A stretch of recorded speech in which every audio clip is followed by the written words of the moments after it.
Hello everyone, চলে এসেছি নতুন একটা রান্নার ভিডিও নিয়ে। আজকে আমি ট্রাই করব কোরিয়ান বুলডাক স্পাইসি রামেন। এটা যদিও এত স্পাইসি না, যারা হচ্ছে আমার মতো কম স্পাইসি খাইতে পারো তাদের জন্য এটা। সো আমি এটা খুব সিম্পল ওয়েতে বানিয়ে নিব। এটা অনেকদিন ধরে দেখছিলাম যে সবাই খাচ্ছে, লিটারেলি সবাই ভিডিও দিচ্ছে। আমারও মনে হয়েছে যে না, এটা আমারও ট্রাই করা উচিত। আমি এই ফ্লেভারটা আগে খাই নাই, সো আজকে ফার্স্ট টাইম মেক করছি। সো ফার্স্টে খুব সিম্পল ওয়েতে নুডলসটা সিদ্ধ করে সসগুলো দিয়ে দিয়েছি, আর একটা চিজের প্যাকেট ছিল সেটাও দিয়েছি। অ্যান্ড দেন হচ্ছে কিছু সসেজ আমি সটে করে নিয়েছি বাটারের মধ্যে, অ্যান্ড একটা ডিম বয়েল করে নিয়েছি। সো নুডলসটা সিদ্ধ হয়ে যাওয়ার পরে ডিমটা অ্যাড করে দিব, এরপরে হচ্ছে আমি সসেসগুলো দিয়ে দিব।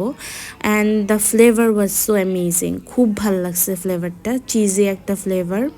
অ্যান্ড ওভারঅল এটা সিম্পল হইলেও খাইতে খুবই মজা হয়েছে, দেখতেও অনেক ইয়াম্মি লাগতেছে। আমার কাছে খুবই ভালো লাগছে। যারা এখন ট্রাই করো নাই তারা ট্রাই করে ফেলতে পারো। তো আজকের মতো এই পর্যন্তই ছিল।